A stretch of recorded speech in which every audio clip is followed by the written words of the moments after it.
to braai. What happens when you're braaiing? What are you doing? Fight. No. Right. This is Good Hope FM. This is Good Hope FM. We play the best music. It's so exciting to have you with us on Good Hope FM. We love the music from SOFI TUKKER. You guys have released Sun Came Up, and I have to hear more about the tune before we jump into the background and hear about your journey of the last while. It's the most recent track to be released. What have been your feelings behind it? It was produced deep in quarantine. What's it like trying to produce something that gets people grooving when you can't groove? Well, we were grooving in quarantine pretty hard. We started live streaming on the first day, and then we said we would keep going, and we did. So we were like very much grooving even while we made this song because we were DJing, every day. And yeah, I mean, we wrote this song kind of envisioning the future, thinking of the times when we could be with our friends dancing till the sun came up. And in a way, I mean, we were doing that like just virtually. So yeah, it felt like very natural. Yeah. And obviously when you're trying to find some sort of vocals or collaborators on the track as well, why John Summitt? Tell me about that collaboration.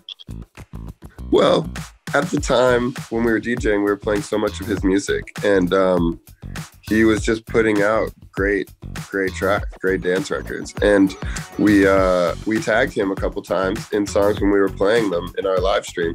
And we started talking on Instagram. And, we were both ended up being fans of each other. And we were like, yeah, we should do a song together sometime. And then, maybe a couple weeks later, Sophie and I had been working on this track for a while, and we had sort of the sketch of it. We had the vocals and the guitar, and it felt really beautiful and good, but it just wasn't like hitting right. And we thought, maybe we should just send this to John. We were just talking about doing a song with him, and it was just sort of like a perfect, easy collab. We sent it to him a couple hours later. He sent it back, and it was grooving, and we were like, oh, there we go. That's what it needed. And we went back and forth a little bit more, and then it was done. Yeah, stunning. I love the way that those collaborations always come up organically in that way. I'm more interested to understand about the 21st century way of producing music. A lot of artists were very focused on their albums, releasing singles in the build up to some kind of album. Spotify and streaming platforms all came out, and people were more focused on the singles because people are just used to receiving single after single after single. During quarantine, there was a lot more collaboration and creative juice that's thrown into the stuff. Do you, as a collective, really focus on the idea of creating this like one identity piece of music that comes into an album, or are you more the kind of people who just love to be inspired in the moment, produce a whole bunch of singles, basically trying to get a sense of whether we're leading in an album direction or not? Yeah, I would say we generally just write songs. But that said, like, there's something really poetic about making an album because at least in the way that we do it, we create songs and then we look back and we're like, wait, all of these songs tell a story, or like all of these songs feel like they're like this moment in time of our creation. But not all of them usually. No, usually we'll be like, this one doesn't fit, this one. So yeah, we would say both. I think the answer is we really do both. And it's really important to us when we make an album. We've only done one full album. Yeah. We've done a couple EPs and a full album. And even on the EPs, when you're making a project, we really do want to make sure it's cohesive. It feels good together. We like to throw lots of different types of things in our music. So it's not like one genre that's always consistent, that sort of all sounds the same. It's a little all over the place, but there's always through lines where it still feels like a project and like SOFI TUKKER, hopefully. And we can't really tell you where it's leading right now, but we can say we've had a lot of time. We've had a lot of time, and we've made a lot of things, and we've been doing a lot of thinking about those things. Okay, cool. Cryptic, we'll figure it out afterwards, don't worry.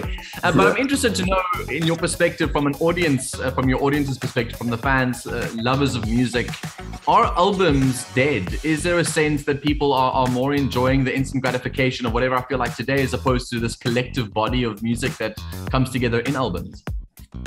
I think it's a deeply personal question, honestly. I think that for some people, myself included, I love sitting down with an album and just listening to it and spending a lot of time with the artist. But a lot of people don't. Yeah, exactly. I don't really. I mean, I also am mostly listening to dance music all the time, which is a lot less album driven and less story, cohesive driven and more single track driven. But it seems almost like there are two mindsets about it, right? There's the consumption mindset of how do I listen to music, but also the business side of it is like, where do we make money?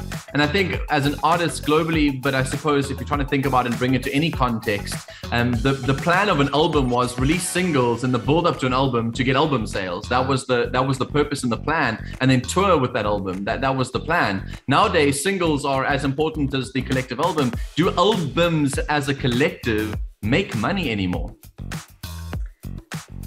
Yeah, I would say the other thing that albums do is they create a moment. I mean, I think there are other ways to create a moment now, but there's a way to say, hey, this isn't just like one little splash. This is us like being really intentional. We've put a lot of effort and thought into this, on every level and every visual and every meta meaning. And I think it does give us a chance to just shine a little bit more light on what it is that we're doing for a period of time intensely. Yeah, it's interesting because we've had this conversation so many times internally as well. And what our managers would always say is it actually makes a big difference to like the press people and to like the marketing story. And like you can get a lot more, important press looks and things like that on an album versus a single. Like people weigh it more. Not necessarily the listeners, but other, I don't know, maybe radio stations. There's more angles, there's more full story, Yeah, there's more to try to, because it's not, the goal isn't to necessarily sell more records. I mean, it is. It would be great, but the goal is also now to sell more tickets, which also really just means create awareness. So if you can just create general awareness, put us in front of as many people's eyes and ears as possible and let them make the decision if they love us or not, or if they want to come see us perform or not, or if they connect and it makes them feel better about themselves that day, then that's all, we can ask for. And I think when we make songs and when we make an album, we're definitely not thinking, oh, this is our way to make money, or this is, this is about making money, because in terms of our business, that's not necessarily where the most money is going to come from anyway. And that's fine. And that's beautiful. I think I love that. I think South Africa is a very different climate. And I suppose that's a whole nother conversation to have about the different territories and what people prioritize in their careers. You guys have got the huge privilege of being able to say to yourselves, like, listen, the music we create is out of love for that. We want to build this community of people who love our music. And so the touring is really where our business comes from, or whatever it may be. This part of creating singles and albums is more our artistic expression. Whereas I think in South Africa, it feels like artists produce music so that they can get it on radio, so they can make money, and so that they can tour. It feels like a very different conversation in the different territories. Speaking of buying tickets and touring, you guys have been touring a while for the last few months. What is the world like out there on stage? Are people a bit more nervous to, mosh pit and have like a good old time? How are you guys experiencing post-COVID touring? Well, so far we've only been doing outdoor touring, so I think that makes a big difference. I've seen a lot, I think that in some venues, a lot of people wear masks and there's certain things to get in, etc. But we haven't had any experience with that. For us, it's basically just been festivals outdoors. And, we had a Vegas residency, at a pool, outdoor pool party. So I would say people generally are just hungry to be together, and I haven't seen any restraint on in any way. There's definitely no restraint. I mean, we get your meaning. I think realistically, the people who who have restraint or who are uncomfortable are not going, and are not the ones down in the mosh pit. And then the people who are down there don't give a shit. And they don't look like they give a shit. Exactly. I was going to say, I do get the meaning. It's suppose those who are festival goers are the ones who don't care anyway, just want to be out there for the community, and I do love that. I suppose as further into the sort of vaccination process, we'll expect more of that audience interaction, which will be rad. But have you seen diminished numbers? Are people back up in their droves? Are you seeing clearly a lot of excitement to be back outside, I'd imagine? Yeah. I mean, for us, it's been crazy because during the pandemic, we were DJing every day, and we built this incredible, beautiful community of people called the Freak Fam. And so now we get to go and in person meet the Freak Fam all over. I mean, so far we've only been in the US, but it's been extraordinary. I mean, everyone wearing Freak Fam shirts, but also like there's a certain spirit, like people really dress like very colorfully and like really kind of like own themselves, you know, and to see this like time after time at all these different places, it's been really moving to experience this community that came alive and now is in person. I love that. I can't wait for more artists to experience it. Let's talk about your friendship, Lee, because it never works out, friendship in business, not in the experiences that I've seen so far. How do you guys to keep this professional and personal side of your relationships working? How do you guys manage to find that balance? Has it been a really easy sailing? I don't know if I've ever heard of a story of it ever working out. Well, that's hopeful. Huh? Yeah. I know. Jesus. Well, you guys have clearly got a recipe that we want to know about, you know? Like, I've always declined friends if they want to go into business together because I'm like, it's just never going to work out. But I'm keen to hear a hopeful story of how that works. Well, I think there's many reasons why it works. One of them is that's actually not exactly what happened.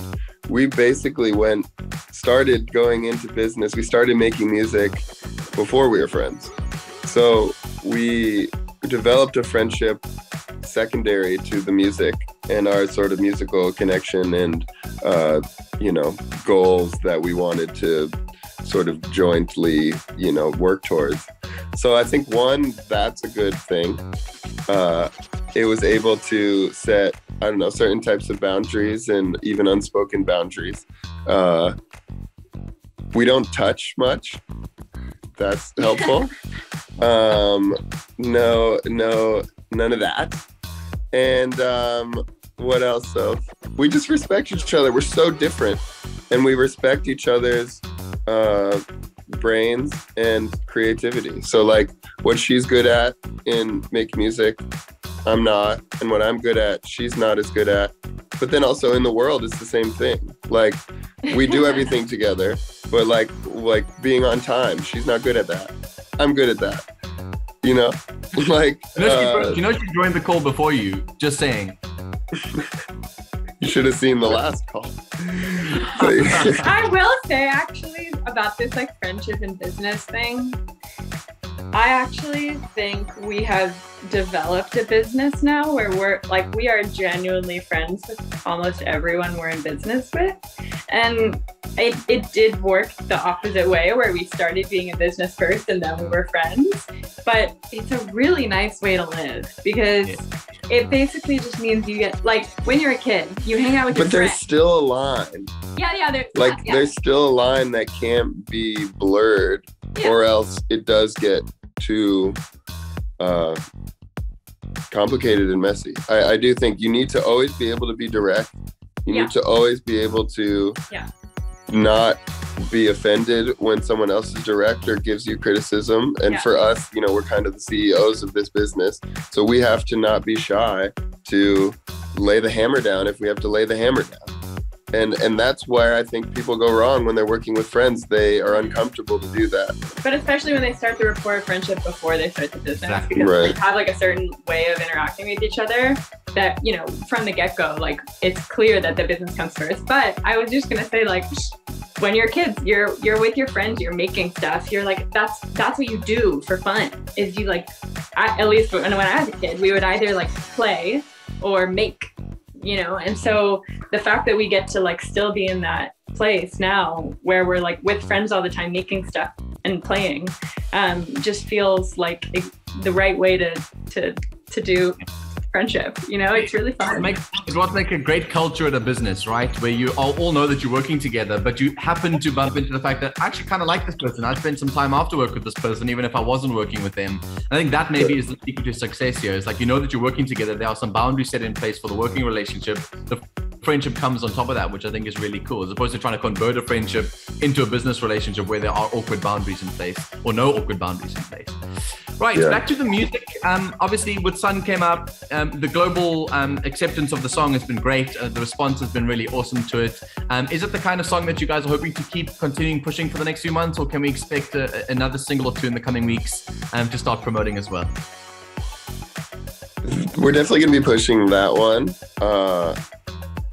We are releasing some other stuff, but it's like different worlds. Yeah, or like different. Yeah, we can't. Yeah. Don't say, keep it quiet. I'll even stop you. Don't say too much. Let's just Love Sun came up for a while. We're entering summer here in South Africa, so we're looking forward to dancing to the tune here. I don't know how much you guys know about South Africa, so do you mind if I throw around some typical South African slang and see if you guys are, you know, with it on the streets here? Yeah. Let's try this. Cool. Let's test your South African knowledge. If I said that you were going to be eating slap chips, what would you be eating? I think my guess would be like fries with something on top. Okay, not bad. Slap chips are basically just like really oily deep fried chips that like really slap means to be like. Oh my God, I was gonna say chip. Yes. He said chip. Okay, 0 for 1. Right. Okay, second one.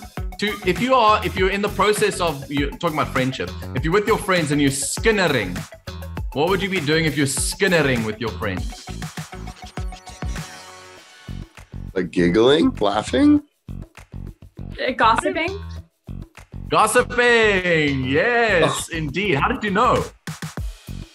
I actually don't know how I knew. I just knew. Okay, well, there you go. To skinner is to gossip. Yes, indeed. Second one. Well, third one, you guys might have heard this one before. But to braai. What happens when you're braaiing? What are you doing? Fight? No. Braai. You know it as the Australians know it as a barbie, and you guys know it as a barbecue. Oh. To braai barbecue. meat on an open flame. Come on. Have you heard of biltong? Have you heard of biltong yet? Yes. The meat. Yeah, like beef jerky vibe. Yeah. Kind of. Yeah. And the last one that's very relevant to the work that you guys do. If I'm at a jol, where am I? Like a club? Like a concert rave situation. Or whatever, it's the same thing. A jol means you can either have a jol, means you can have a party. You can be at a jol, means you're at the club or at the party. Or you could be joling, which means you're busy partying. So yeah, anything to do with party, joling, dancing. That wasn't too bad. You guys are okay. I've had some other artists who were very, very far off. So you guys are doing a really good job. You should turn to first go to the Netherlands, then to South Africa, and then all these Afrikaans terms, I think you'll be much closer to as well. SOFI TUKKER, we're so excited to have you with us on the show. Thank you very much for the incredible music, for making sure our summers have a good soundtrack. We're excited for these not talking about it, maybe something different releases that may or may not be coming. We're excited for the maybe not coming albums as you guys put this body of work together. And may the success of Sun Came Up honestly just really take you guys to new levels and enjoy the touring process. And when our borders open up, we'd love to have you here. Thank you so much. We can't wait to come. Thank you. This is Good Hope FM. This is Good Hope FM. We play the best music.